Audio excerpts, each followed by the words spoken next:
Hello મિત્રો, કેમ છો? આશા રાખું છું તમે બધા ખુશી થશો અને ખુશી રહેવું જોઈએ. તો બધાને જય મેડીમાં અને જય મોગલમાં.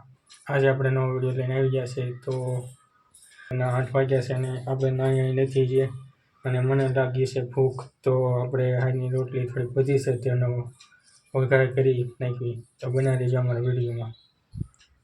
તો આવા જ વિડીયો જોવા અમારી ચેનલને સબસ્ક્રાઈબ કરી ઓલ બેલ આઇકન દબાવી જેથી મારા નવા વિડીયો બનાવીને ચલો શરૂઆત કરતા હે મિત્રો. જો આની આપણે જે રોટલી વધી હતી જોઈ લે મિત્રો, લઈ લીધી છે.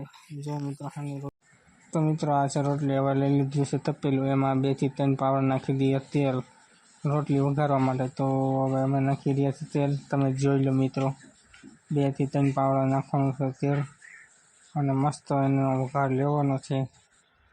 તો આપણે વઘાર લેવા માટે હવે તપેલાની ગેસમાંથી ચડાવીશું અને એમાં નાખવા માટે મીઠું, મરચું, હળદર સ્વાદ અનુસાર આપણે એમાં નાખી લઈશું. તો મિત્રો હવે ગેસમાંથી તપેલું ચડાવી દીધું છે. તેલ આ ગરમ થઈ જાય એટલે આપણે નાખી દેવાનું છે હવે એમાં જીરું. તો મિત્રો જીરું નાખી દીધું છે. જીરું ફૂટે એટલે હવે જે આપણે રોટલીના કટકા કરી હતા તે એમાં નાખી દેવાના છે વઘારવા માટે. તો રોટલીના કટકા નાખી દીધા છે આપણે. તો આપણે એને ઘડીક હલાવવાનું છે. જેવી રોટલી ચડી જાય ત્યાં જઈને હલાવવાનું છે આપણે મિત્રો. તો જો મિત્રો આ રીતના હલાવવાનું હોય છે. રોટલી મસ્ત હલી જાય પછી તેમાં મરચું નાખીને પાછી થોડુંક હલાવવાનું છે. મીઠું મરચું જે આપણે તૈયાર કર્યું તેને નાખીને હલાવવાનું છે મિત્રો. આ રીતના હલાવવાનું છે આપણે.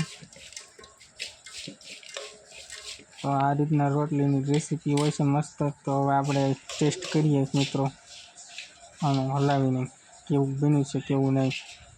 તો ચેનલમાં નવા હોય તો સબસ્ક્રાઈબ કરી ઓલ બેલ આઇકન દબાવજો. તો મિત્રો જોઈ લો આપણે ટેસ્ટ કરીએ છીએ. એક નંબર મિત્રો બન્યું છે, આંગળા ચાટતા રહેવું. તો આવા જ વિડીયો જો અમારી ચેનલને લાઈક, શેર અને સબસ્ક્રાઈબ કરજો. મળશું નવા વ્લોગમાં. જય મહાકાળ.